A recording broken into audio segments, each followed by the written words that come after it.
So welcome everyone to this webinar on job opportunities in times of crisis.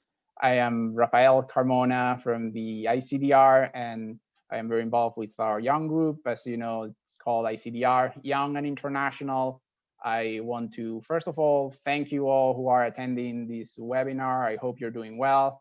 I want to also take a moment to thank our panelists, and especially to Daniela, who has been leading this initiative despite the heavy workload on her end. So thank you very much, Daniela. And I also want to, before we commence, remind you all, if you're interested in the initiatives of ICDR, Young and International, you can register as a Y&I associate. If you Google us, ICDR, Young and International, you'll find our website. We have registration forms in Spanish and in English, and you'll also be able to find our recorded webinars there. But if you want to keep updated and you don't even have the time to complete a form, we understand. You can go to our LinkedIn group. If you look us up in LinkedIn, you look for ICDR Young, and already it will pop up, and you can request to join. We're going to be posting all of our updates there, and you can keep informed of our initiatives and some other initiatives that we think you might find useful. So with that, I want to give the floor to our moderator and, as I mentioned, lead organizer of this event, Daniela Páez-Cala. Daniela, please, the floor is yours. Thank you, Rafa. Good morning to everyone. Thank you all for joining. It is a pleasure to have you today, and we hope that this event on job opportunities in time of crisis will be of great help for all of you. Before starting the discussion, I would like to make a few housekeeping announcements. This is an event designed for young lawyers who hope to find a job in dispute resolution, especially in the US and Europe during and immediately after the pandemic. We have carefully selected our panelists so that they can tell us very honestly if it's realistic to have that goal now or in the near future. And as I introduce our panelists, I will tell you why we invited in each one of them. And as this discussion progresses, I will ask the panelists a number of very thorough questions. I want the panelists to know that the idea of this event is to have a very informal conversation among all of us, and even with the public. So I invite the panelists to jump in and intervene whenever they consider it appropriate. After these questions, I will invite the audience to ask their own questions. And finally, we will divide the attendees into small groups for a short networking session with us all. Now that this is clear, I think I'll begin by introducing our panelists. So our two first panelists are Gloria and Sandra. They are two important academics in the arbitration field. Gloria is a Mexican qualified lawyer. She started her professional career in Mexico and then moved to the UK to continue her legal studies. She holds an LL.M and a PhD degree in arbitration from Queen Mary. And Gloria is a lecturer, currently a lecturer in law at University of Aberdeen in Scotland, and a visiting lecturer in other prestigious law schools of Europe and the Americas. In parallel, she acts as arbitrator and expert in international arbitration proceedings. Sandra, on the other side, is a French and New York qualified lawyer. She is originally from Germany. She first studied in France. In 2005, she got an LL.M degree from both the University of Cologne and Paris I. And in 2008, she received a JD degree from the University of Miami. Besides being a lecturer, Sandra is currently the director of two very important academic programs in arbitration, the White and Case International Arbitration LL.M program and the International Arbitration Institute of Miami. We invited both Gloria and Sandra because, in addition to their brilliant careers in arbitration, they are academics, so they are in touch with many young lawyers that are interested in finding a job. And They know these young lawyers' interests, challenges, and concerns. Moreover, I think they are also in touch with very and different employers in the arbitration field, and will certainly dig into all employment options available. Our next panelists are Melissa and José Ignacio. They are two successful lawyers working at important law firms. Melissa currently works in France, and José Ignacio currently works in the US. Melissa is a French qualified lawyer with more than 10 years of professional experience.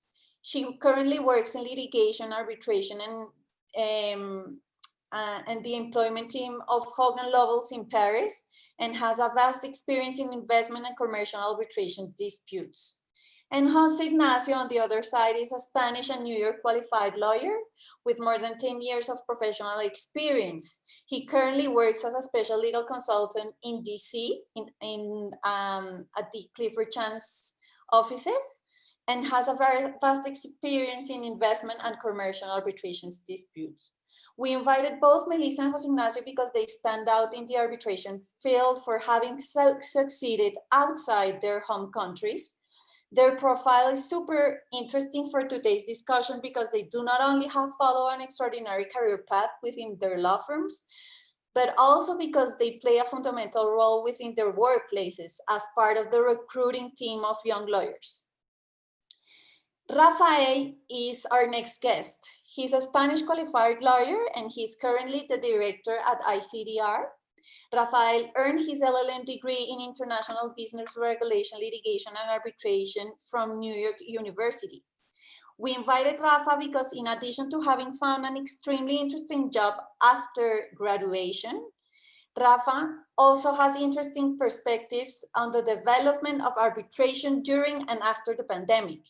He will help us understand if there will be more or fewer disputes as a consequence of the pandemic.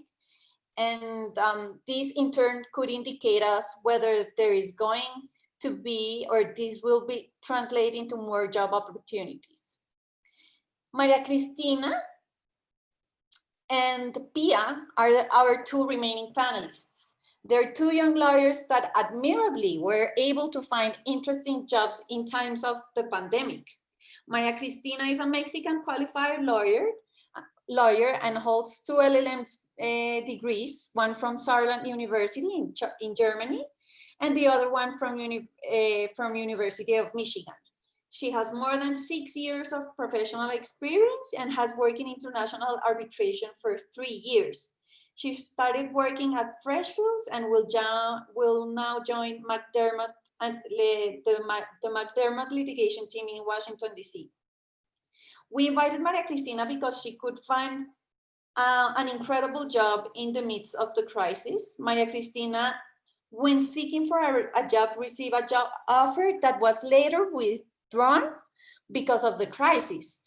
And I think Maria Cristina is a great example of tenacity and perseverance, and she will be able to inform you about the effective strategies to get a job during the crisis.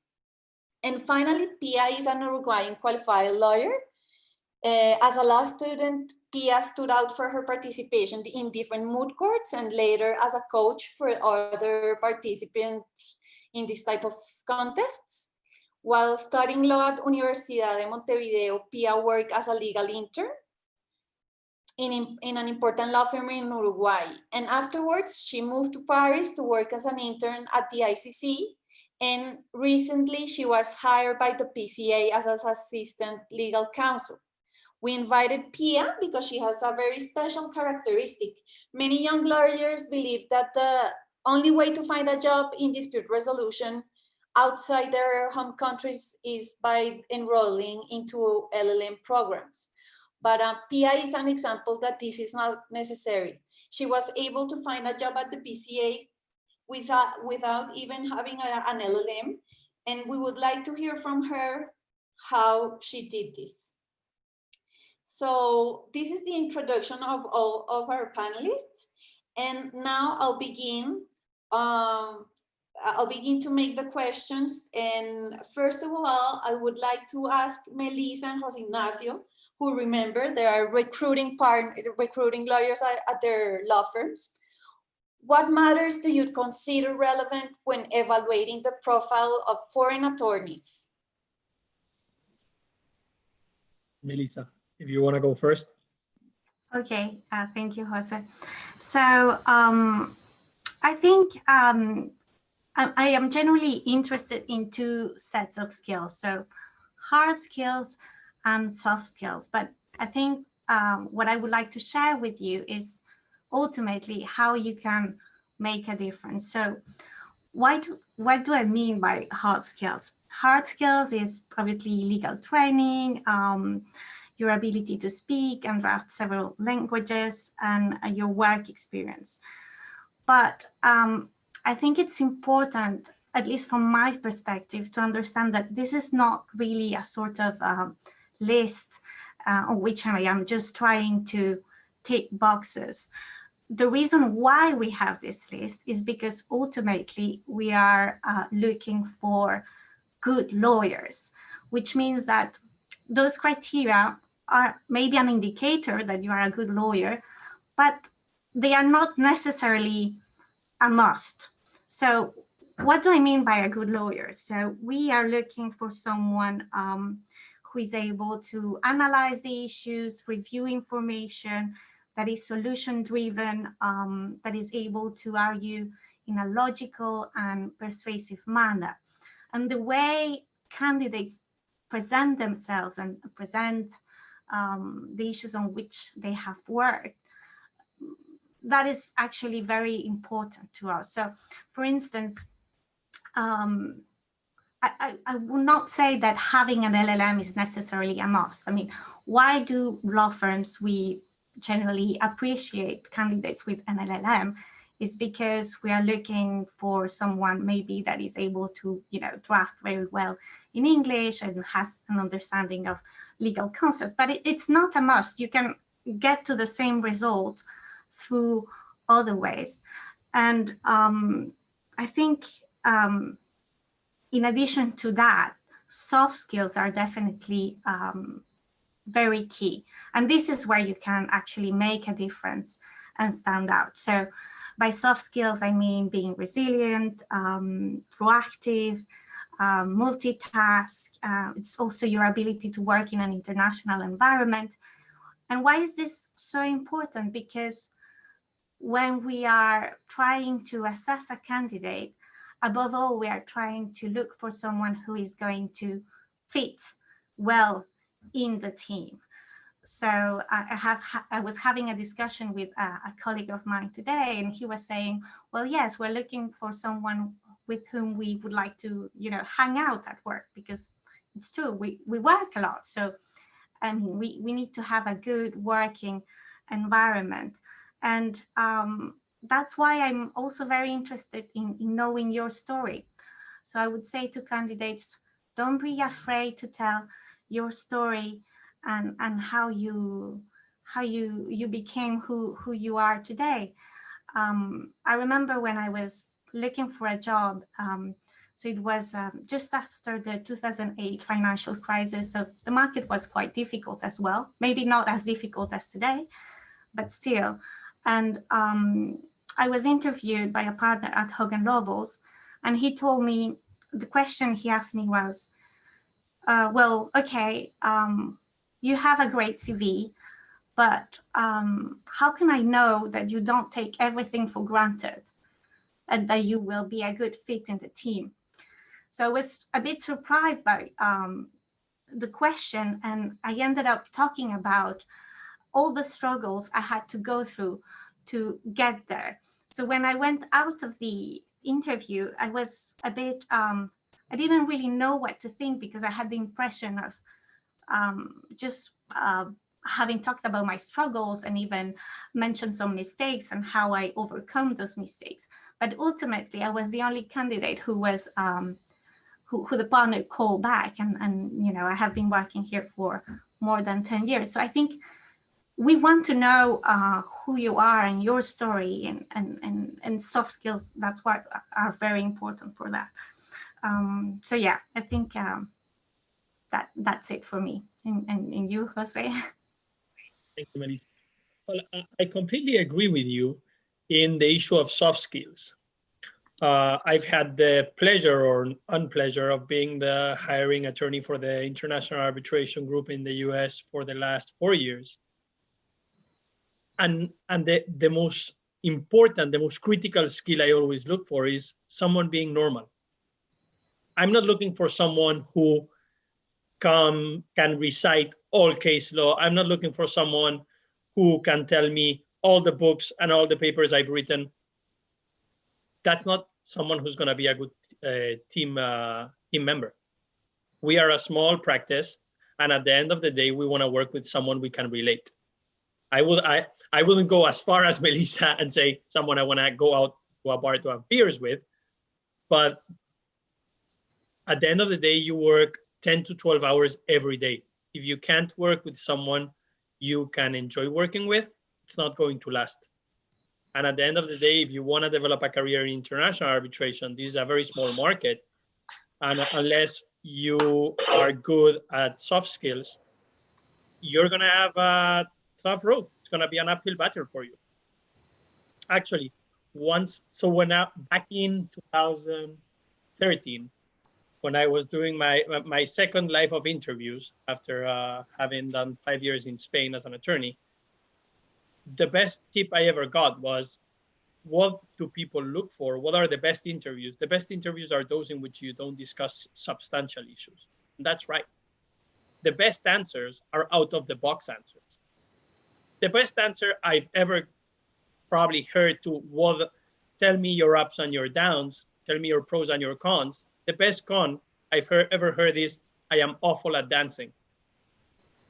And that turned an interview into laughs, and that person, just for that answer, got through that round.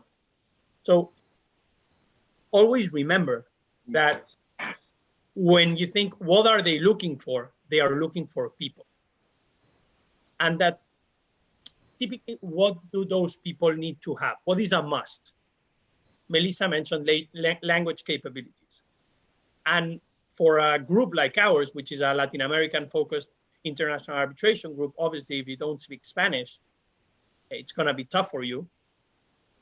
But what makes a good candidate into an excellent candidate is excellent English skills.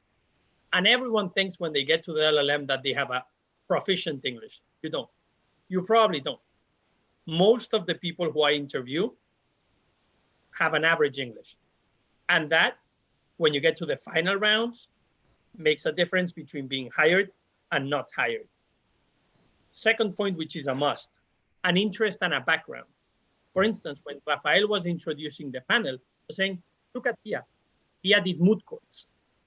Pia, when she goes to interviews, at the outset of the interview, when you need to like melt the ice and start talking, and you have to talk about your background, she can relate to arbitration. She can say, look, I've been interested in this for years. That's why during university, I did this and this. The problem I see with a lot of candidates is they've done like labor law, capital markets, and suddenly they get to the LL.M and they say, oh, I speak Spanish. I'm going to interview for international arbitration. And the first question is, well, why now? Well, why do you want to make that huge change in your career? And it's very difficult to argue that case. And again, you will always hire someone who can have a story that sticks from A to B, than someone who just out of the blue says, oh, I want to do arbitration. Lastly, and this is a difference towards Melissa's approach, unfortunately, we do require LL.Ms. And we do require LL.Ms because we have an LL.M-based program.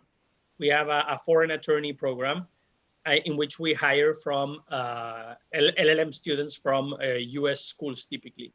And that not only has to do with the fact that it's a standard for us, there's also other issues relating to the ability of working in the US that are linked to LL.Ms.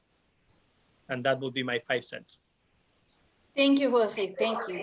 I think that I will make a question related to the last words that Jose said to Sandra and Gloria, because there is always the idea that you need to have an LLM in order to get a job outside your home country once you graduate from your LLM. So I would like to ask Sandra and Gloria, why is the LLM so important, and what kind of support an academic program such as an LLM can provide to its students to find a job during the crisis? What kind of help can be provided by these programs?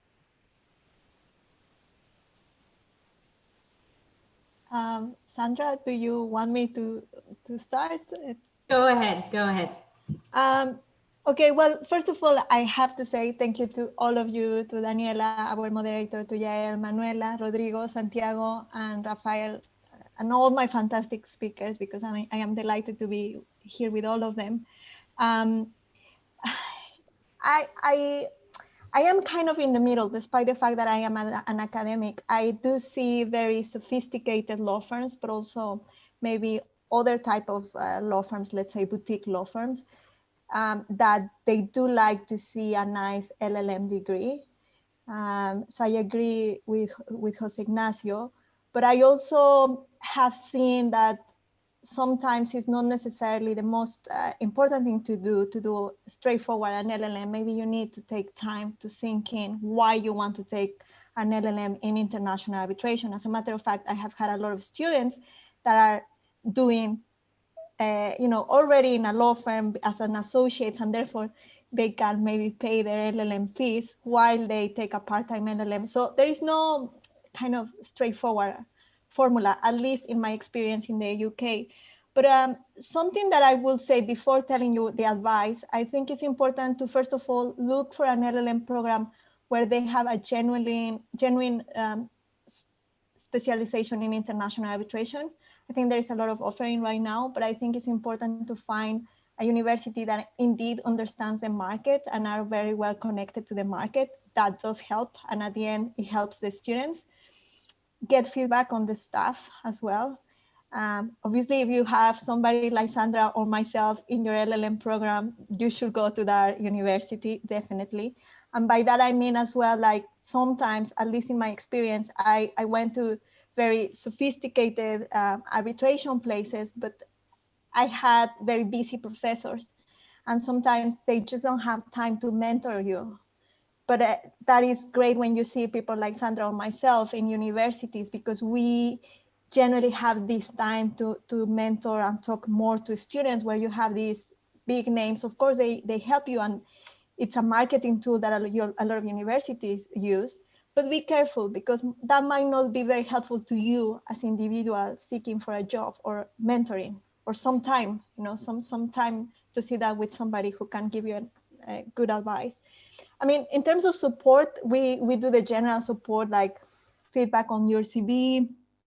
And then is when I say that it's important that you go to the right LLM place, because a university will understand that and will give you arbitration workshops on advocacy skills or a specialized issue on international arbitration. It can be damages, it can be a specific sector, etc. Also, as we mentioned, as Jose mentioned, and it's a special characteristic of PIA, I think a university that has good reputation in supporting students for their Bismuth or other extracurricular activities, I think that does help as well. That support, that type of support you need and you are seeking for.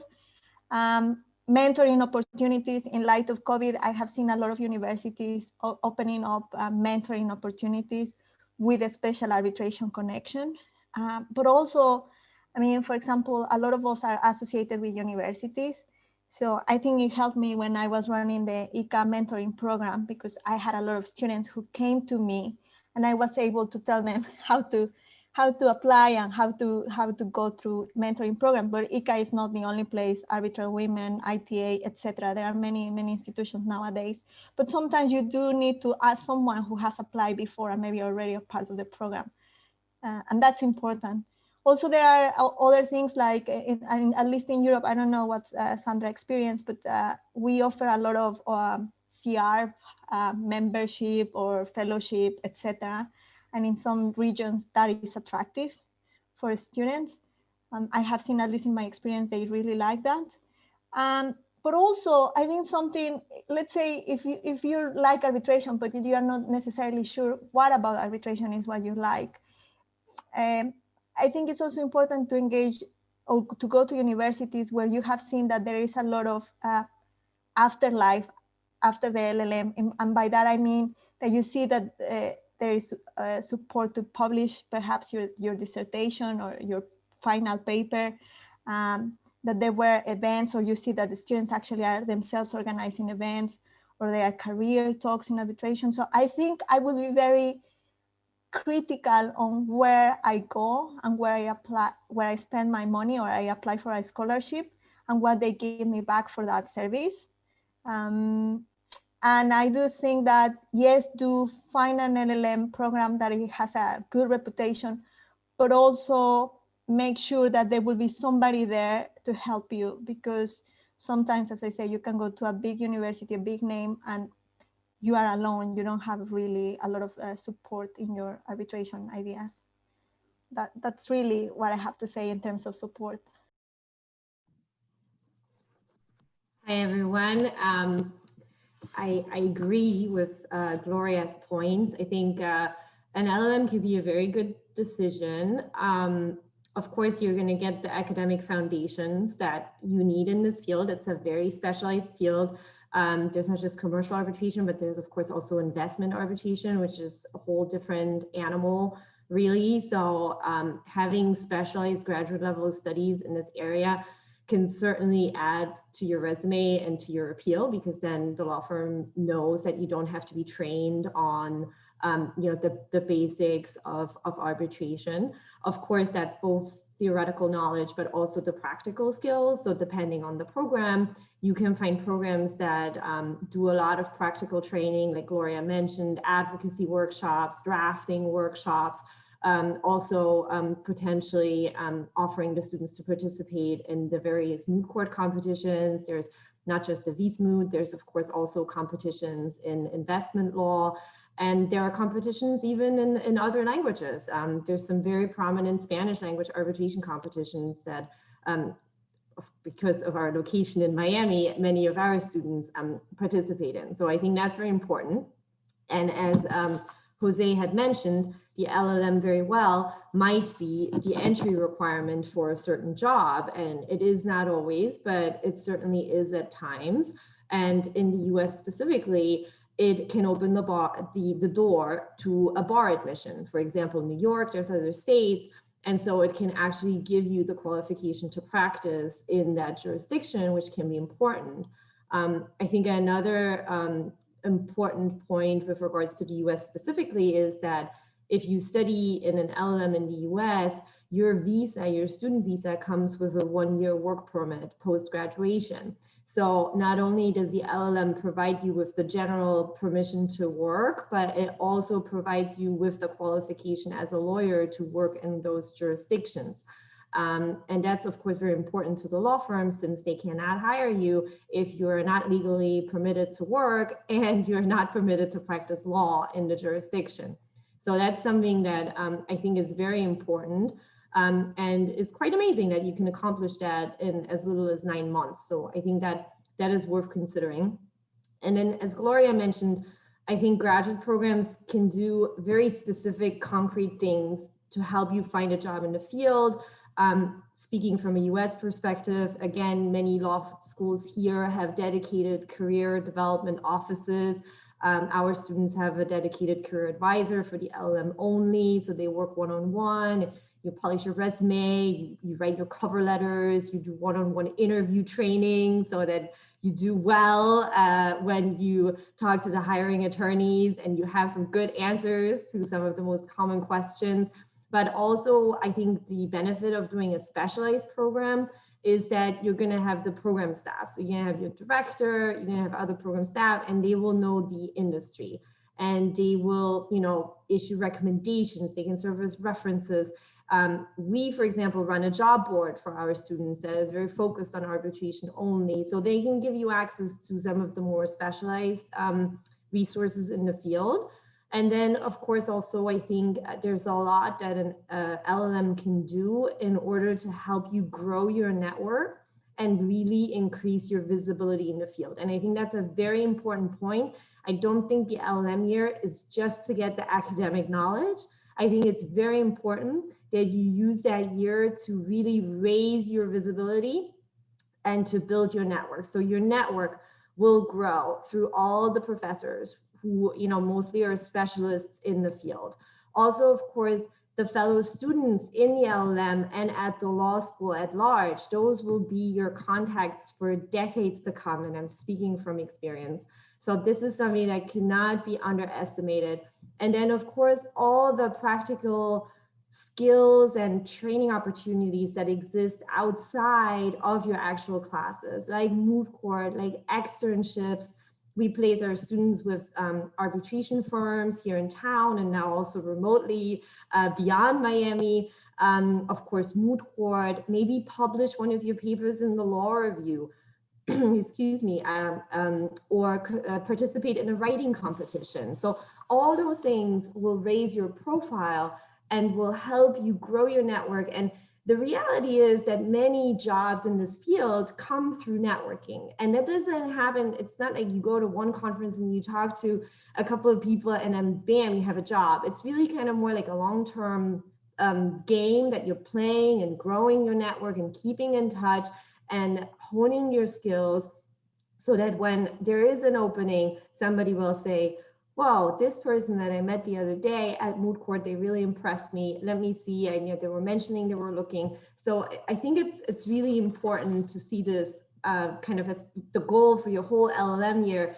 is to really work on those skills and on your network as well. And then, of course, and I think that was José also who mentioned that, it's the language. So I think, you know, many people obviously speak English, but it's a whole different ball game to be going to law school in English, to be writing in English, and to be presenting oral arguments in English. And I think that your LL.M year can also be the year where you really polish those language skills.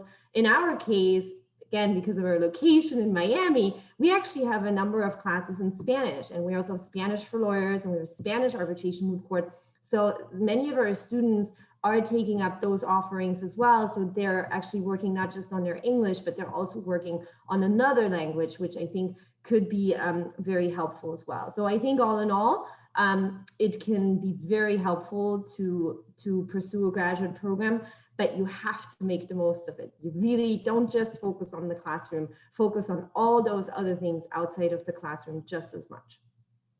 Great, great. Thank you, Sandra. So now I want to move and make a question for Cristina and Pia. And this question is about the strategies that you adopted to find your new job during the crisis. What did you do to get these new opportunities, these new professional opportunities? I don't know if Maria Cristina wants to start. You can start, Pia, it's fine. It's fine. Yeah, actually, it's pretty related to what Sandra was just talking about building that network. In my case, I started moot court like 3 or 4 years ago. I participated in as much moot courts as I could, both commercial and investment arbitration, as a participant and as a coach. And of course, apart from all the hard skills that, as you were talking about earlier, that you may learn about research, legal writing, oral advocacy, teamwork, time management, and the list goes on. The thing that I got out of that experience was getting to know people in the arbitration community, getting to know people that I knew that I had like as role models of things that I wanted to do in the future. And when I was in Paris and my internship at the ICC was coming to an end, I knew that I still wanted to work in arbitration. So I remember that I had exchanged business cards during a moot with people that I am now working with, and I just wrote an email saying, hey, I'm still interested. I knew that we met, if you remember me. And of course, I already knew one of the current people that I work with at the team was a coach of another university that I had met, and we had built kind of a relationship throughout the years. So that really helped. I think that doing that shows interest. It's a bit going out of your comfort zone. Sometimes you may be scared that you are bothering the person that you're writing to, or maybe it's like a long shot, but it can work out. It's just keeping that network or that connections alive, drafting a good cover letter, writing articles that you can maybe add to your CV as well, looking for recommendations from other lawyers that are related to the field. I think all of that also adds to what a lawyer may be looking for at that time, because it shows that you're committed, that you're driven, that you're passionate about what you're doing, that you're not just sitting at home waiting for an opening to be published on LinkedIn or whatever, but that you really went out of the way to look for that opportunity. So that was the main strategy that I adopted, because of course there weren't a lot of openings being published anywhere. And in my case, as mentioned, I do not yet have an LL.M. Of course, it's not something that I ruled out. I look forward to do one in the near future, hopefully. But for now, my only shot was to be involved with the people in the community and show that I was interested. And it worked out. So I think that some of you may profit from that. Okay, so hi to everyone. It's a pleasure to be here. And well, as everyone have said, I want to make a first disclosure. Like everything that we're saying is from our own experience, and it doesn't mean that whatever I say will work out or wouldn't work out. Like it probably, I hope. And if any advice that we can give you, it's at least one person can get something out of this seminar. I think we can all be very excited and very happy, because we are not, well, at least I, and I guess Pia, we had been in your situation like recently.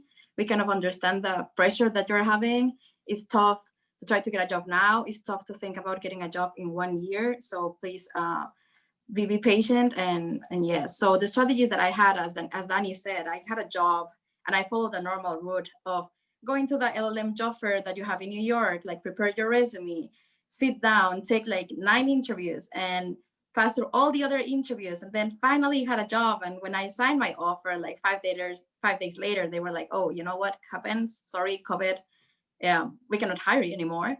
So I was definitely like very stressed and I didn't know what to do. So the first thing I did was to, okay, calm down, understand that it's a tough moment, and really be patient with you and think, okay, what would I do now? So the first thing I did was revise and prepare again my resume, because your resume can have like 10,000 ways of how do you present it. You will have the, as Sandra said, as Gloria said, like the universities can kind of help you to build your CV, but you always have to tailor it depending to where you are applying to be able to make the most of it.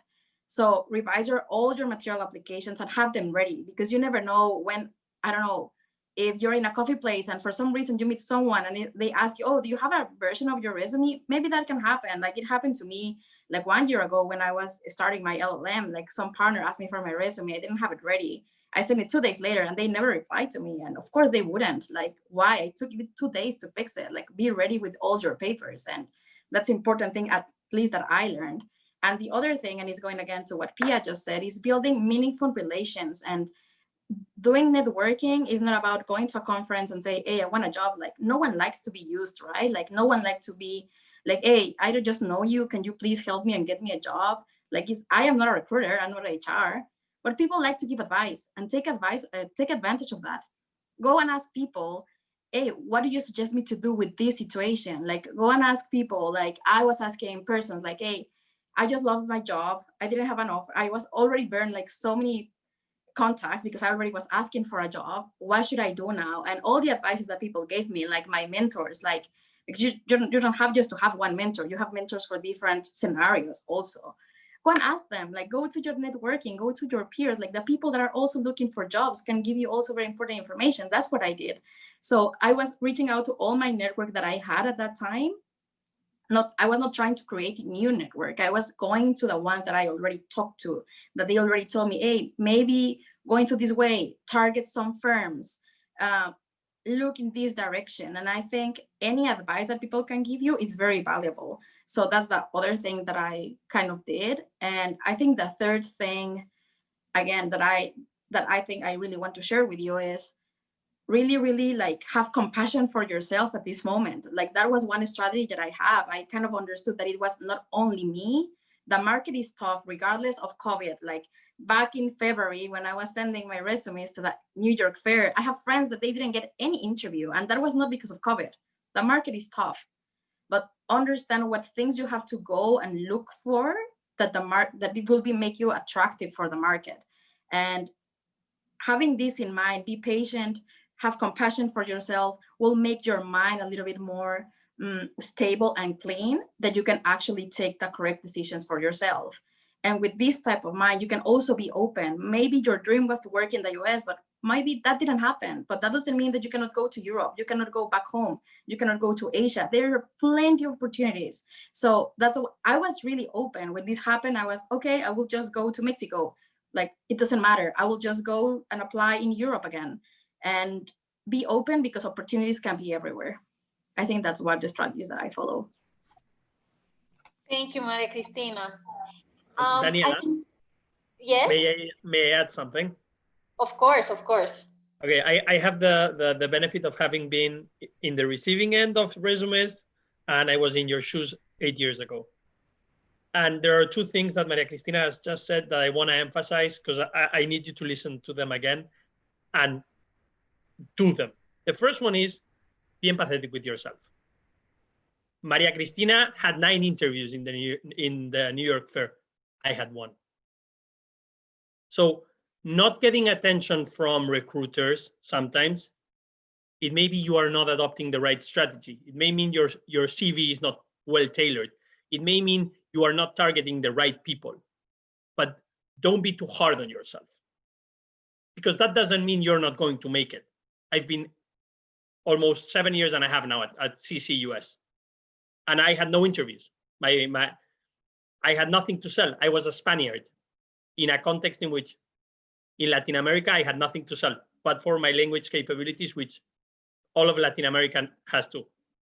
And the second one, and this is kind of a tougher one, is you need to really want it. Like Maria Cristina, what happened to Maria Cristina is awful, but it has happened all over the market. We've done it too. And we are the 3rd biggest firm in the world. All of the firms, Skadden, Cravath, Clifford, Allen Overy, everyone has told their foreign associates, we are really sorry. Come back next year. And that happens. I got my job offer 1 month before leaving the US. I had already graduated. I already had my future plans back in Spain. Things change. You need to understand, you need to evolve, and you need to adjust. And that's how reality works. Maria Cristina could have said, screw life. Why did this happen to me? I'm going to jump out of a window. She didn't. She kept pushing. And that's what you need to do. Because that life is hard. Not only looking for a job, everything in life is hard. Yeah, thank you, José Ignacio. That's very, very important what you just said. And Daniela, can I add something on that? Of course, of course. Okay, I think, well, I agree with Jose and Maria Cristina. And from a recruiter perspective, I think, I mean, law firms, if you have a gap because the market is difficult, I think law firms will be understanding, because we know the situation is difficult. But what it will be important, and this is how you can make a difference later, is I think we will be interested in knowing what sort of actions you undertook during that gap. So this is an opportunity, I think, also for you to try to improve yourselves, reflect on what you want, on what you like, and take that opportunity, because then when you get a job and you start working in the law firm, you don't really have time then to, I don't know, if you need to improve a language skill or something like that.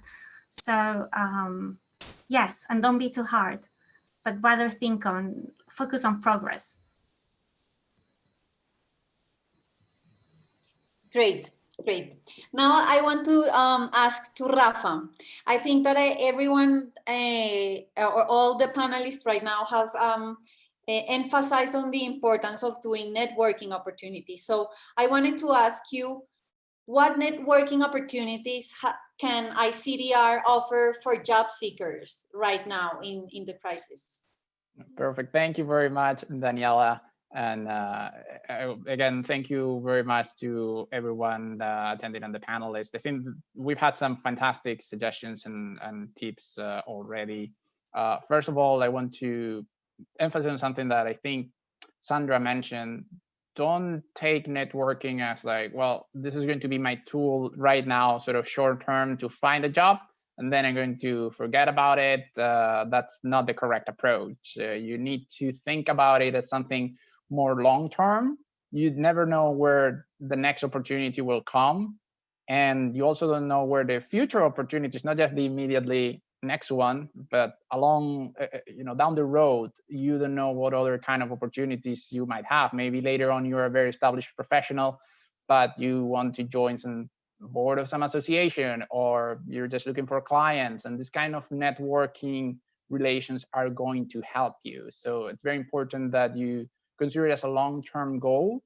And in that regard, I'll say also, everyone is different, but try and enjoy it. I know sometimes this networking thing can be a little bit complicated. Some people might be a little bit more shy. There might be some cultural issues, but at the end of the day, this is people's business. I think you really need to have connections and know the right people throughout the industry. And it's very, very necessary to have been working on those connections. It's not just like, oh, we'll have a drink at the reception and then that's it. You need to work on them a little bit. So from ICDR, the things that we've been doing, definitely from Y and I, we've been trying to organize a lot of events that, of course, we try and find events that on topics that are interesting and from which you can learn something.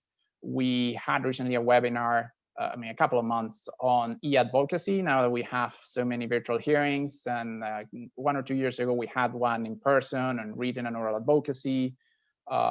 More generally, ICDR, our Asia, Singapore office organized a cross-examination mock for young practitioners, so they can also develop their cross-examination skills, which is something that is not that common necessarily. And I think that was a great idea. In terms of networking itself, obviously, when we were meeting in person, receptions were a thing. Now we're trying to encourage use of breakout rooms and some networking sessions. Now, like we're going to do today, we had a couple of months ago also a virtual happy hour, and we had some other event about investment arbitration in Europe with breakout rooms.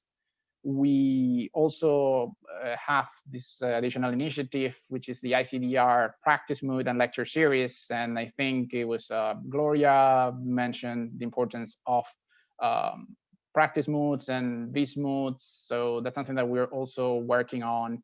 This year, we're going to do it virtually because that's how things are and how the VIS is also organizing the mood. So, and we're generally trying to do our best, to be honest. It's a little bit harder now that we cannot meet in person. We're thinking also about maybe developing some mentorship program that's in the works. We'll see when we can roll it out. But we understand it's a complicated situation, and definitely anything that you think we can do, we're more than happy to hear your suggestions. Great, Rafa, thank you. And for Melissa and José Ignacio, besides the strategies that Rafa has pointed out, what other networking alternatives are there available for lawyers that want to meet potential employers right now? Is there any other thing that you would like to add? Melissa? Oh, I was going to say José to go first this First time. mover competitive advantage. If I may actually, Daniela, intervene. One thing, since you never know where the networking opportunity is going to come from, I would say, especially if you are now a student, within reason, don't overload yourself, but try and be active. Every university, I'm sure they're going to offer you a lot of programs, opportunities to be a research assistant, get involved with a lot of associations and organize programs like this one or any other topic. So you never know, maybe you organize a program and one of the panelists actually with whom now you've been working on a relation has a job opening, and you can take advantage of that. You can have some connections through a professor that you were his or her research assistant, and that can be useful to connect with the employer if they get along with that professor for some reason. You never know. You need to be active. Again, don't overload yourself. Like you still have probably an LL.M or some sort of degree to actually carry through, and you need to study and get good grades. But try and be active. Yes. I'd like to add to that too. On the point of the arbitral organizations, like there's so many for young lawyers, but don't just join them and then sit back and like go back into the shadows. I think it's very worthwhile to pick one where you want to be active in, where you want to run for regional representative or a case reporter on OJMIT, or put your energy into a select few, but try to rise up into a leadership position, into a representative position, into a position where people associate your name with the work in that organization. I think that's very worthwhile, and you're going to forge relationships with practitioners that are going to last a lifetime. Wow. I think I will add something then. Well, so in addition to all the options mentioned by Sandra and Rafael, which I think are important, of course, I think also in combination with that, it's important to that you do your research on the markets and where you want to apply, because the hiring practices might differ from one place to another. So for instance, if you're applying in France, in Paris, it is usual, this common practice, you can apply directly to a partner. So you send your CV to the partner with whom you would like to work. That's normal. It will not be shocking. And actually, probably you won't see in the websites, a position that is being advertised. So that's how it works. And then do your research also to see, sometimes there are movements in the market, and this is where opportunities also might arise. So if you are involved, if you have your network, you're involved in associations, you know what is going on in the market, then you will be able to see more the opportunities. Only two more things to add to those excellent points. The first one is, we are too used to targeting partners, and partners have no time. They have no time for you. They have no time for me. So if we target associates, especially senior associates, and we gain their trust, that's an easier way to get the key to the door hole. And people forget the importance that associates and senior associates have in groups. They know the workload, they know the needs, and they will be the first ones to interview you. For you to get to the final interview with the partners, you first need to go with the junior associates, mid-level associates, and senior associates. If you don't go through this tranche, it's game over. And the second one, but I cannot give you tips as to how would I do it based on my experience, because back in 2013, I built a cooking group for arbitration practitioners. But now, clearly, you cannot do that. I was teaching them Spanish cooking, Spanish cooking lessons, and clearly you cannot do that unless you want to run it virtually, which is going to be tough. But I can definitely help with that on how to do it, because actually that was going to be one of my advices. So when you're targeting persons, like, think about what you have in common. It's easier when you have like a connection with them. So if I will be looking to network out of nowhere, maybe if I'm doing an LL.M, I will be like, okay, where are the alumni students? No, where are they? Like, I have the Michigan connection, so I will go with all the Wolverines that I can find and maybe ask them, hey, I just graduated, I'm looking for this and this, what can you suggest me? Or if I am looking, target the firms, like who has Latin American work, for example, who, in my case, which firm has already experience in Europe? And because I was already working in Europe, and try to see your profile, and maybe as Jose said, like go and say, oh, for example, oh, Jose is doing like things with Spain and in Europe. Oh, maybe I should target him, and maybe I should tell him, hey, you know, I speak Spanish. I was studying in the same university that you did. I have like this in common. Can we just have these information interviews, and the university's name like that, and ask questions. And after you have a nice conversation, it's also a good way of knowing if maybe you will fit. Maybe you call him and maybe you will love him and like him a lot and say, hey, I want to work for him. Or maybe it's not a fit and you say, you know what, it was really not going well. Maybe it's a moment that I can invest my time in other firms or in other parts. So it's fine to reach out. Don't be afraid. And in the end, as I think Sandra mentioned, like having connections with your peers, that's very important. They are the ones who will help you, the ones who will tell you, hey, you know, Pia, we are looking for someone here in the firm I work, you know, like maybe someone with your profile, or maybe Melissa will say like, hey, you know, I need like Gloria, or I don't know, that's important. I agree. And that takes me to my second point, which is never forget what you are selling. You're selling yourself. This is like when you send one of those cover letters, you do not send 3 pages of cover letter. You send a letter with 3 paragraphs. Why me? Why you? Why us? It's like a love letter.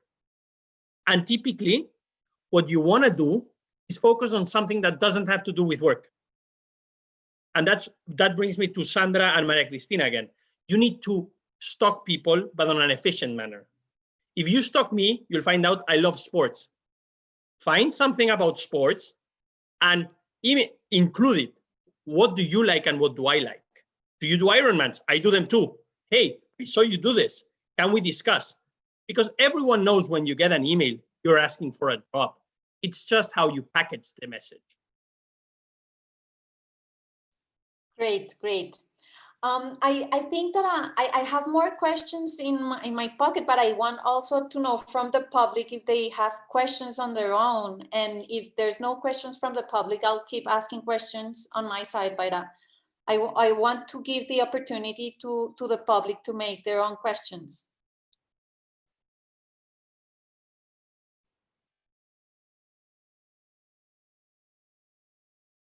So I have a first question from Goel Damkani. He's saying, how do you draw the line between being persistent and being too pushy and coming across as desperate for a job?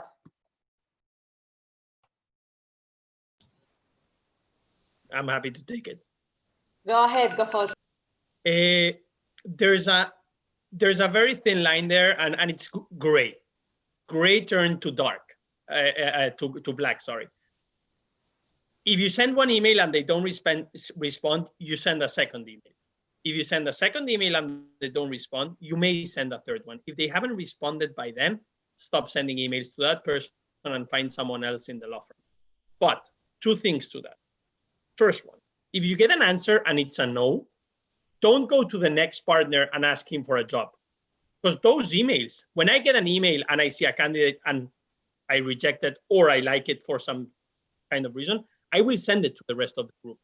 So typically everyone is informed. If we see someone playing multiple bases at the same time, that candidate is out. Second, the balance you're asking is 1 week, 2 weeks, typically follow up. But don't follow up with an email saying, hey, do you have an opening now? Follow up with something smart. Follow up with something that you think the person is going to answer. Because I receive 200 emails on average per day. For someone like my partner, me, to answer an email, we need to find an incentive to answer that email. And that's what people typically forget. I know your time is valuable, but mine too. And for me to answer the email, you need to grasp my attention. And that's what people forget. Emails have to be engaging. Dani, if I may very briefly, I just want to say something that keeps going on my mind. I think all of you are too young, perhaps. But when I came to London, it was right after the European crisis as we know it. And there was that back then, that was the crisis, right? And maybe Jose will remember that that it was really hard finishing law school anywhere in Europe, really, and trying to find a job. So, I mean, now we have the COVID crisis, but I don't think it's very different from any other crisis because, you know, all the crises are the worst ones when we leave them. And the truth is that I remember that it was a tough year and that you see a surge in students taking LLMs. You know, it's something easy, although it's very challenging to apply for an LLM. But also that is connected to another point that Melissa raised, that understand very well the market, have a lot of commercial awareness, because that is not necessarily bad for international arbitration, which meant that the year right after, there was a peak on Brazilian related arbitration disputes, you know, and everybody suddenly was hiring a lot of Brazilian lawyers, Turkish lawyers, I remember, at least in Europe. So there was this interest for developing countries where, you know, there were cases, there were clients, these countries were growing, and therefore, you know, clients could afford disputes. So I could see that so obviously. And also something related to what Maria Cristina was saying, some students could not find jobs and they went back to their home countries and they saw that as a failure. You know, I couldn't find an LLM in London or in Paris, etc. And as a matter of fact, I see them now, almost 10 years later, and they do pretty well because they became partners in their home countries. They made their own arbitration law firm, and you know, now they have a lot of cases. So it is about really reinventing yourself and not letting one crisis to do that. And what I wanted to really say is that there are concrete reasons or concrete ways to move forward. And I really don't want that any of the people that is listening to us sees that not getting the first job or going back to your home country is a failure. As a matter of fact, I have seen really, really successful people in Mexico City, in Peru, in the rest of Latin America, that they did the LLM with me in Brazil, and now they, you know, they are pretty senior in their jobs. So I always tell that to students, don't underestimate your home country, because maybe the right opportunities in times of crisis are there. And José is not going to let me lie. You see that, you couldn't think that from Spain 10, 15 years ago. And now you see this surge suddenly, and I want myself to live in Madrid because, you know, you see so many things. And the other thing about CVs, I will tell you a very personal experience that happened to me twice. Once I was literally having lunch and I was complaining, well, not complaining, but I was talking that, you know, I feel ready to get appointments. And I was talking to a very dear friend of mine, and it was just a personal conversation, like, how can I get appointments? I feel ready.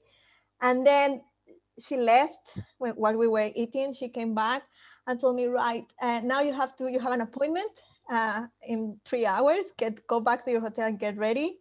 I got you this informal chat with somebody from the ICC, very senior.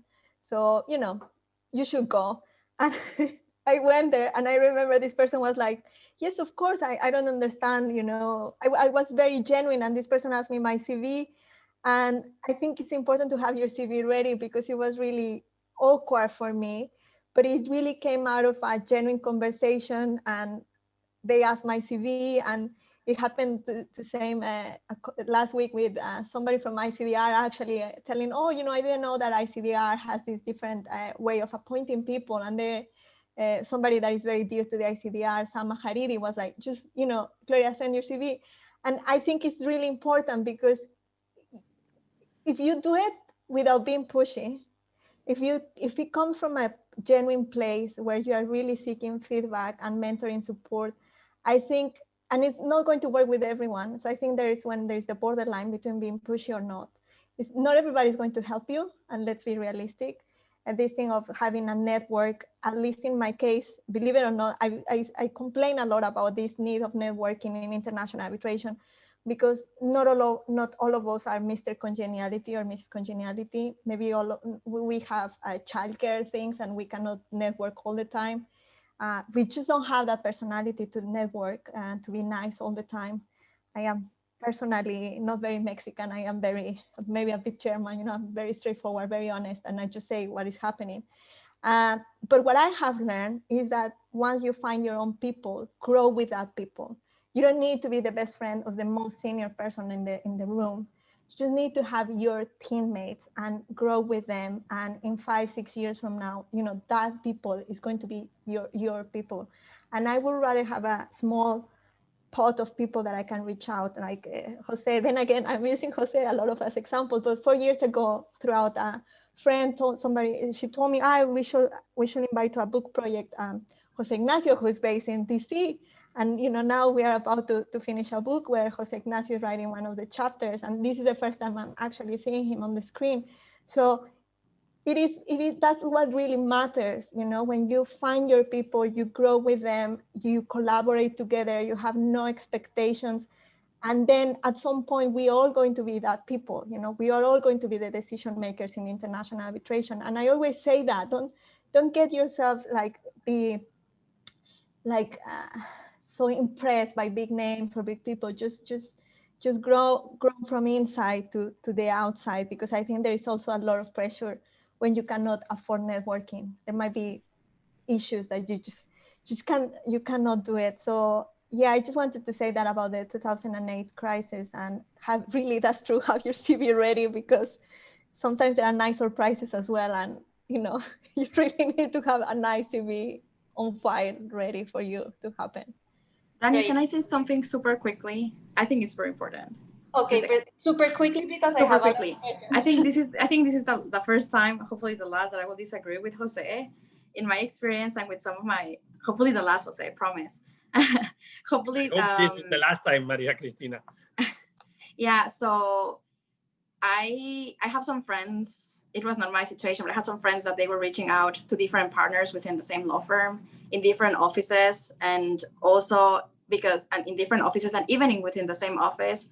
And she got rejected by 3 partners, but with a 4th partner, they actually hired her after that, because he had a special need that maybe the other 3 partners didn't know, because you know, sometimes partners have a lot of things in their mind. They forgot to share it to the team, and she got hired. And also we have to think that there are some firms that, well, like yours, or like very big firms that have different offices everywhere, and maybe, I don't know, maybe the Japan office needs something that maybe the DC office wasn't aware, and it's completely fine. These firms are huge, and there are a lot of people, and it's fine if you send your CV to different persons, but of course, really think how many times are you going to reach out. For example, my golden rule is I send out one email, I follow up. After the follow up, they didn't answer, I just simply stop. And then the next person. There are so many people, you have limited time, you want to get a job. So I will just keep it till 2, but at least that's from my perspective. It's the last time, Jose, sorry. No, actually, we do not disagree. We agree. The thing, my point is, for instance, in the US, if it's a practice with 3 or 4 partners, don't target all of them. I really think it's a bad idea. If you're talking about different offices, let's say London, US, absolutely, it's fair game, and it's different needs. And if you think your profile meets a need there, go for it.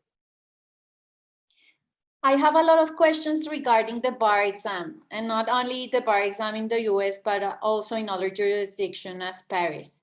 Do you think that the bar exam is essential to get a job in international arbitration, or is that not an important requirement?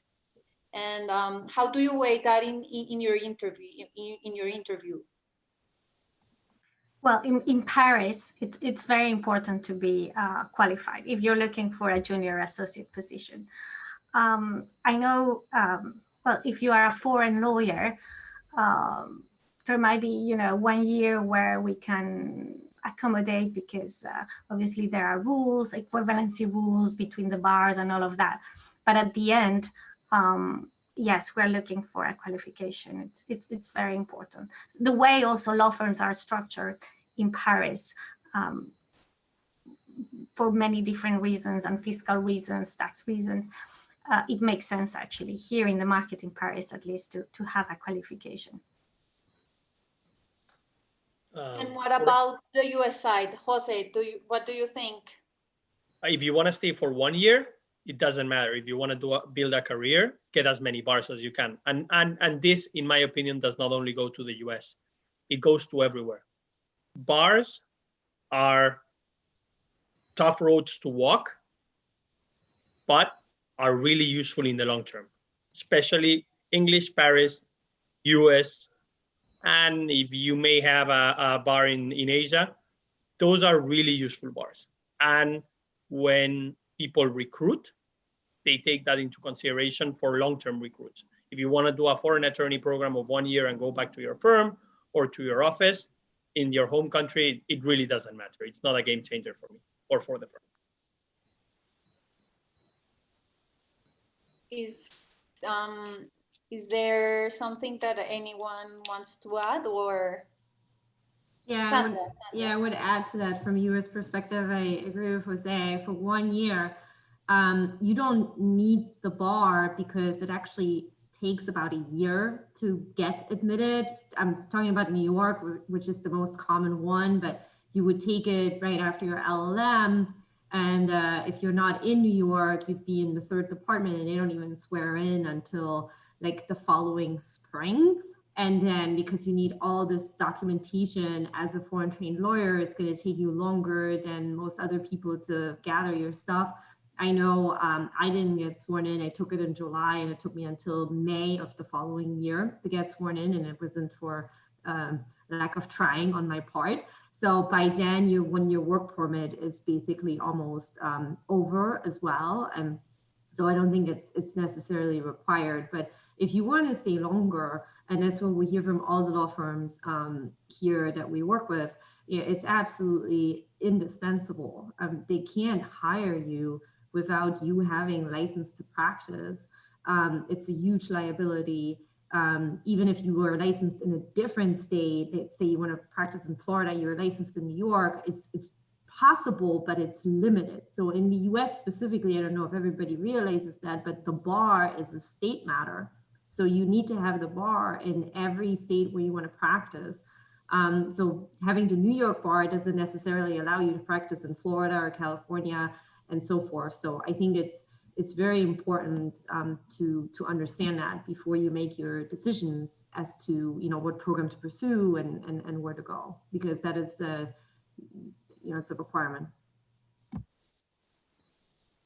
Great, and a final question before going into our breakout rooms and do our a brief networking session.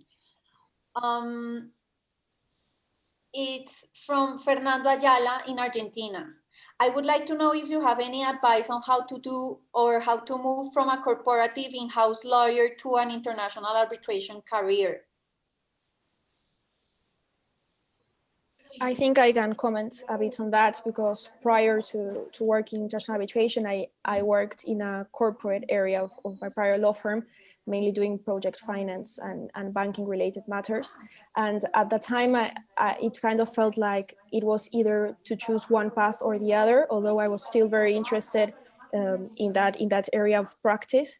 But what I have come to realize now is that there are many arbitration cases that come from construction issues, financing projects. So to have a really good knowledge of like the merits of those cases, how those contracts worked, what is the goal of the parties, why they did or why they negotiated the contracts the way they did, is really helpful for when you're working at the dispute resolution stage of that case. So although it may seem a little bit hard to take that shift, if you present that very well in your CV and in your interviews, recruiters may also see that as an asset and as a plus that you have, although you are interested in arbitration, and you, as Jose was previously saying, you might want to prove that you have already been passionate and interested about that, but having worked in other areas, mainly corporate law, may be an asset as to showing those recruiters or that firm or that arbitral institution or whatever it is that you are applying,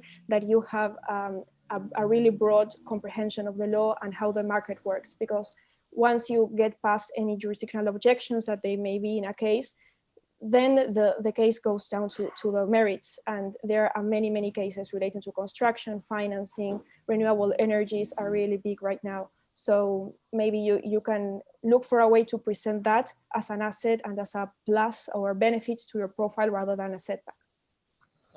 If I may, there's one thing in-house lawyers typically forget. Well, two things. First one is, if your corporation is big enough, you are already working with outside counsel. So you already have access to lawyers. first firms to target should be those. Second one is, it depends on the sector. Let's say you're doing oil and gas and you're working for an oil and gas company. Target law firms that do oil and gas. You're doing M&A. Target companies that do international arbitration in M&A. And if you don't know who those are, then the problem goes back to what Maria Cristina was saying, is you haven't done your research work. But it is doable.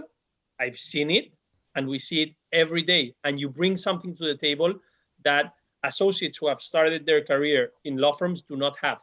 And that's what Pia was mentioning. Great. So there are unfortunately more questions, but I think that it is also important to do our breakout room session and do a little bit of networking. We just said that networking was very important, and Daniela, so just before we go to the sessions, I just want to share something with everyone, so everyone is aware, because I want to share a bit of good news as well.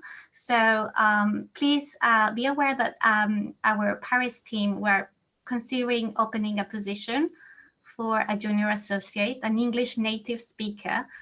So if you think you fit that profile, please send me your CV. Great news, Melissa. Thank you for sharing them.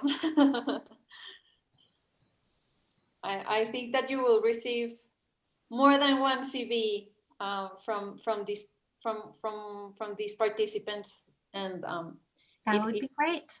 Yeah, awesome. So Rafa, if you can help us doing our breakout rooms. Of course. And first of all, again, thank you all very much. I'm gonna stop the recording for now so we can conclude this part of the webinar.